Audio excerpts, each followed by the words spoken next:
Hey there, it's Steve from Serious Keto, and this is the Not So Serious Keto video podcast on steroids. The first thing I'd like to talk about this week is some strange stuff that I have been seeing and others have been seeing out on YouTube. I mentioned either last week in the podcast or the week before that I have seen a significant decline in both subscribers and views over the last month or so. I mean, I'd go so far as to call it a cratering. Now, I saw a similar decline around this time last year, sort of through March and into April, and then things started to pick back up in May. So maybe it's a seasonal thing, but I looked at year over year. So this year with 130,000 subscribers, and last year at this exact same time when maybe I had 30,000, I actually have fewer views over the last 28 days than I did at this exact same time last year. That's mind-boggling to me. And I'd like to believe that it has nothing to do with the quality of content. So with the hope that it's a seasonal thing, that just it's going to repeat itself and May will come back and June will get better and so on, that makes me feel good. What makes me feel a little bit nervous is some of the comments that I've gotten from my viewers.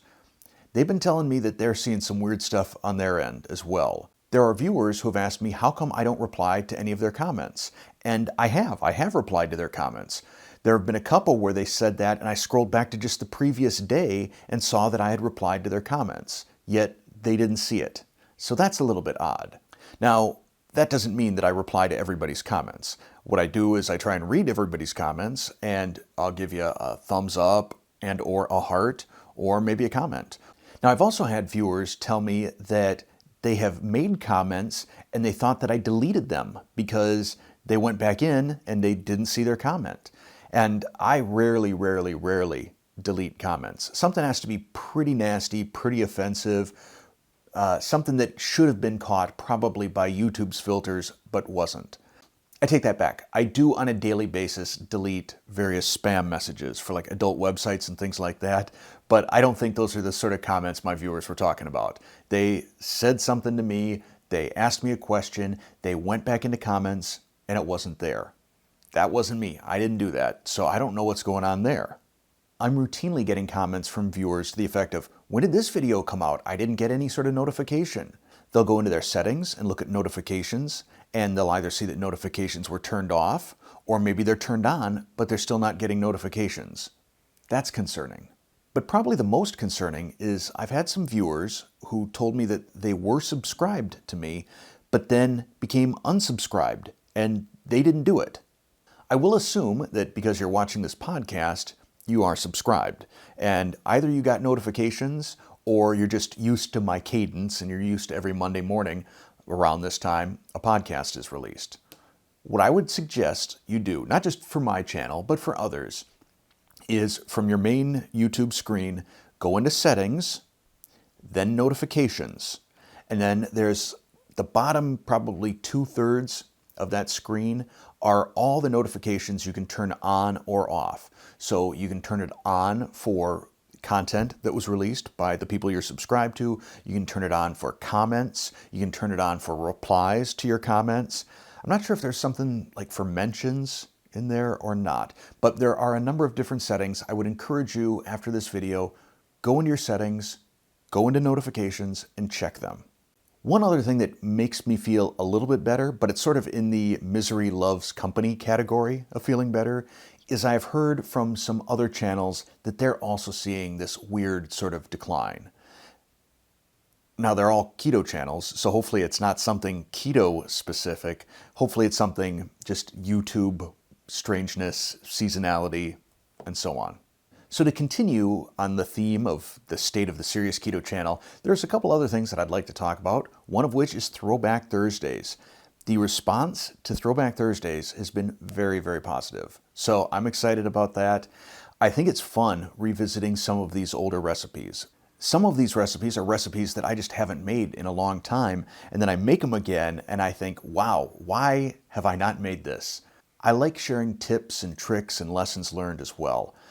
I find as I watch some of these older videos, sometimes I think I was trying to get maybe too creative, too clever, and there are ways to simplify the recipe and still have it be every bit as good. So I'm enjoying Throwback Thursdays. One of my lessons learned, though, about Throwback Thursdays is I need to talk to certain companies before I do them. So ProMix Nutrition, for example, that make those protein puffs that are in my Crunch Bar and the Peanut Butter Chocolate Crunch Bar, they ran out of stock within about an hour of Throwback Thursday. And I should have given them a heads up or asked them what their inventory status was. So going forward, I'm going to make sure that I do that. Also, not all Throwback Thursdays will be 2 videos. It won't be an intro video followed by a link to the old video. Sometimes it may just be a message, a community message. So back to subscriptions, I don't know if there's a way to subscribe to that as well, but you may want to check and see if that's on, because sometimes I send out polls, sometimes I may have a contest, and sometimes I may use it for Throwback Thursdays. The other channel content thing that I brought up in last week's podcast was cookbook reviews, and the notion of whether I should do cookbook reviews, taking non-keto cookbooks and rating them for their keto friendliness and just overall quality. And the response to that was very, very positive. People said they'd love to see that, and I will probably include that in the podcast. I don't know if that will necessarily be a weekly feature, maybe every other week, maybe once a month. I'm not sure what the cadence is going to be. I had planned on doing one today on one of Michael Ruhlman's books, because I think his cookbooks, for the most part, especially the recent ones, are great. And he had done a series of cookbooks. He had mentioned it on Alton Brown's podcast several years ago, that he was going to do a series of 4 different cookbooks, each on a specific cooking technique. He wound up only doing 3. I'm not sure what the 4th one was supposed to be. The first one was how to roast. The second one was how to braise. The third one is how to saute, and then it stopped. And I was going to do a review of how to saute during this podcast. However, as I started to go through it and look at the recipes, it was seeming a lot less keto friendly than I remembered it. And I really want a chance to dig in and look at some of the substitutions that I would do in terms of ingredients to see how close it comes to keto friendly or keto easy. So hopefully we'll have that as the first review in next week's podcast.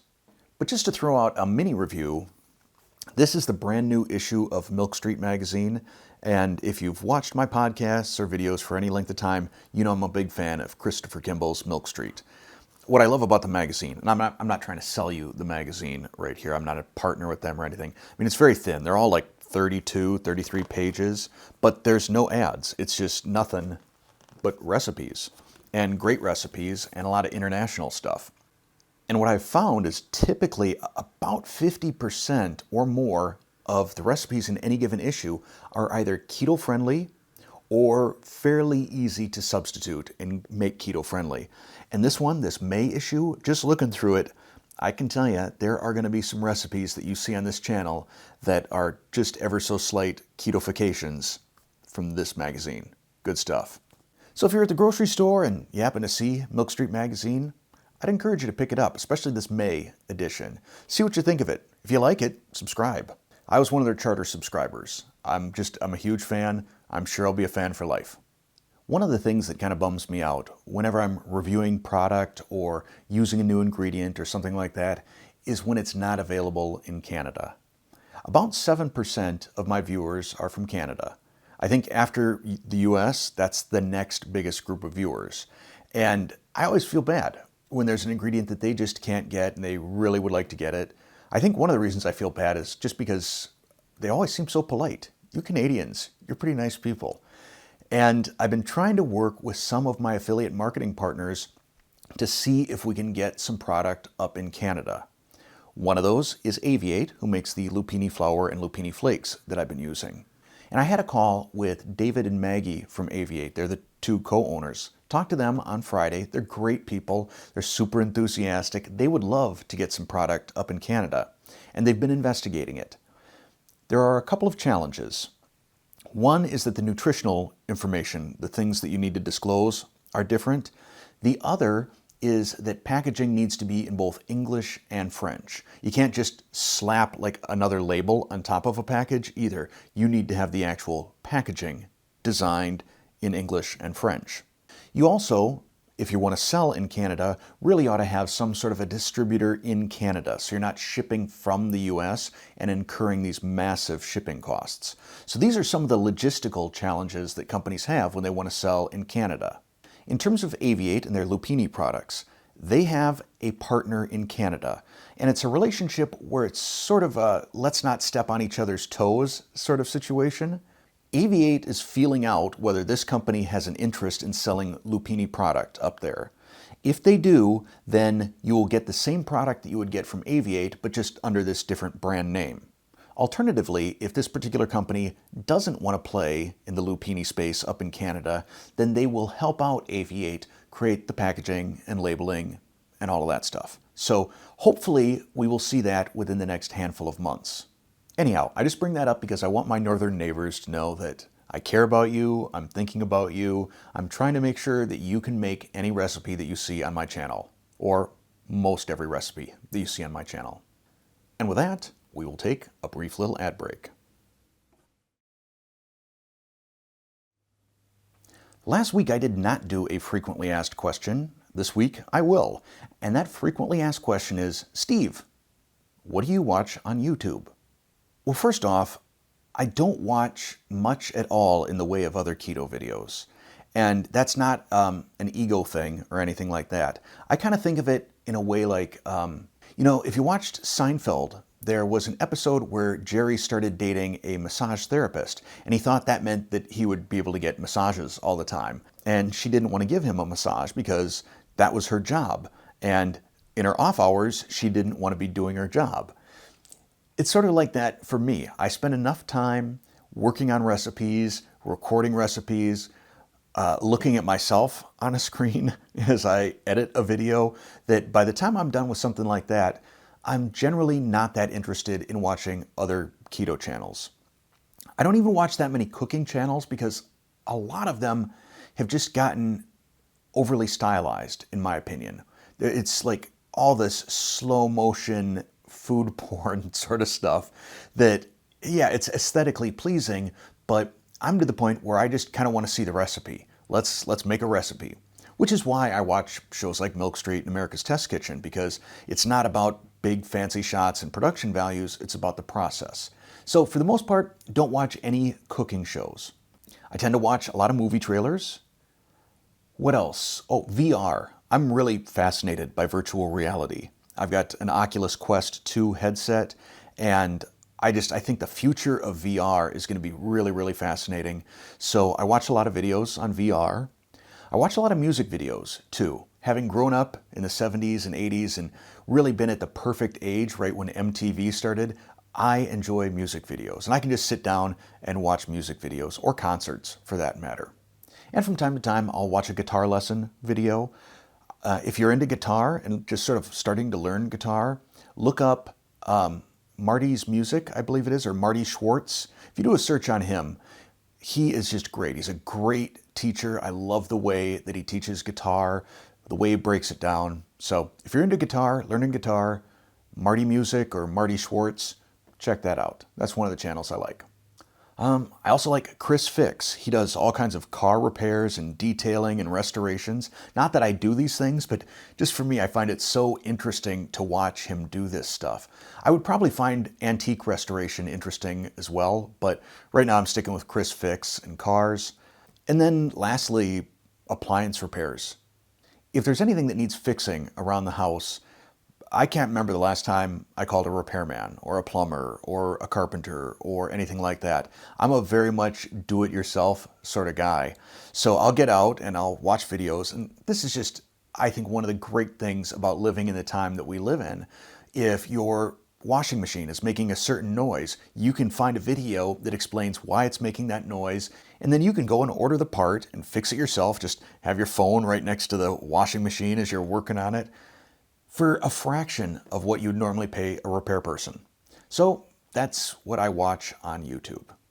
Last week's Easter egg, most of you caught. Some of you had to actually rewind the video just to make sure you saw what you thought you saw, which was a wardrobe change. I was originally wearing a Ramones t-shirt, and then I switched to a mock-up of that shirt that says Ketones instead. But most of you caught that. And if you're interested in that shirt, I'm pretty sure I linked to it in the description of last week's video. If not, I'll go back and I'll check and I'll add it. It's a cool shirt, especially if you like the Ramones. The last topic that I want to cover this week is a follow-up to a topic from last week, which was the whole ingredient police / ingredient crusader / ingredient advisor.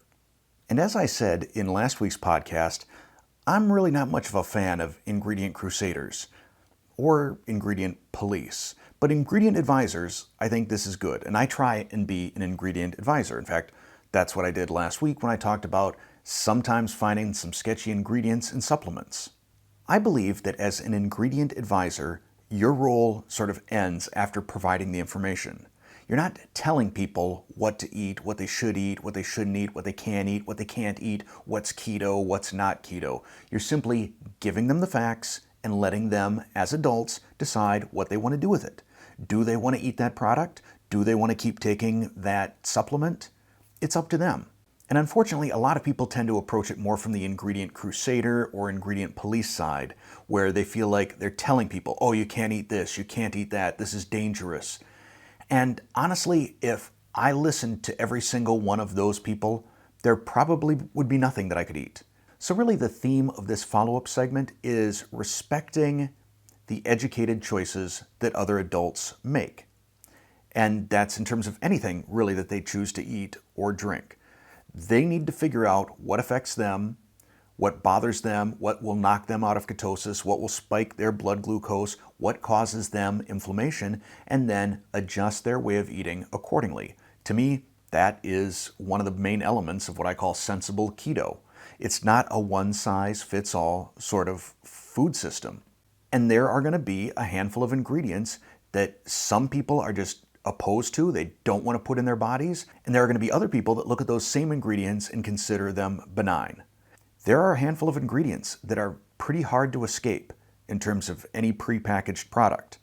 There are also some ingredients that maybe I feel aren't that big of a deal in small doses, whether it's in a prepackaged product or in one of my recipes. So I'm going to run through a few of the ingredients that I personally find fairly hard to escape in a lot of prepackaged products. I also find them maybe okay in recipes. Now, if you don't like these ingredients for whatever reason, whether they affect you in terms of inflammation, or just don't make you feel good, or you don't like the way it's manufactured, or whatever reason, that's fine. You're an adult. You make your decision. I'll make my decision, and neither of us will boss each other around. So if I were to guess at what probably the 5 biggest ingredients are that kind of get people worked up: soy, sucralose, vital wheat gluten, MSG, and natural flavors. In terms of making recipes, if there's something that you don't like on that list and I've got it in my recipe or someone else has it in their recipe, then substitute it out or don't make the recipe.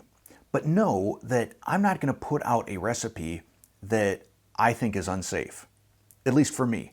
If it's something that spikes my blood glucose or gives me inflammation or just makes me feel bad or that I personally believe will have long-term ill effects on my health, I'm not going to make a recipe of it. I would also say that people need to make decisions based on convenience and cost as well. Inexpensive and convenient products tend to have more ingredients that probably fall into that sketchy to shouldn't eat sort of category, especially for keto. And that involves, as I've said many times in the past, really looking at product labels. And as an example of that, I'm going to use this right here, some Old El Paso red enchilada sauce. So looking at the front, looks pretty good. 20 calories, 0 grams saturated fat, some sodium, 1 gram total sugars. Sounds awesome. Sounds keto, right? Then I get to the back and I start digging a little deeper. 4 grams total carbohydrate, 4 grams net because we've got 0 grams fiber. We've got 1 gram of sugar, which means the rest is some form of starch. Looking at the ingredients. Water, tomato puree. So far, so good, right? Then modified cornstarch. Okay. Then we have sugar, salt, chili pepper, soybean oil. Spice, citric acid, hydrolyzed corn protein, onion powder, natural flavor, color. black carrot, and paprika extract.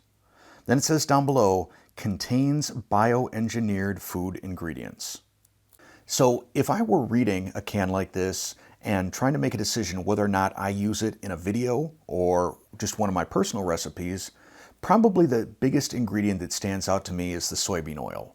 I have just found that pretty much any product I use with soybean oil, my knees start to hurt, elbows start to hurt, my hips start to hurt, my knuckles feel inflamed. That's me. I'm less concerned about the cornstarch.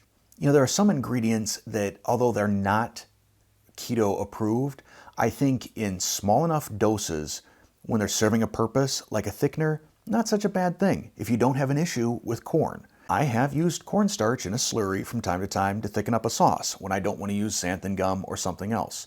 But if you're strict, clean, keto, then this is a no-go for you. And I respect that. I also respect those individuals who decide that for the sake of convenience and cost, that this is okay for them and their way of eating. I think the subject of ingredients it can be a nuanced sort of discussion. It is not black and white. It is not one size fits all.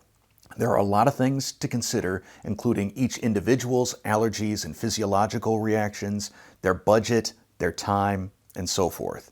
And ultimately, the best thing that we can do is simply share helpful information and then let people make up their own minds, you and me included. It just occurred to me, as I'm getting ready to wrap up this podcast, that I didn't ask any of you any questions. I always do that in every podcast. I ask you about something and I tell you, put it down in the comments below. What can I ask you today?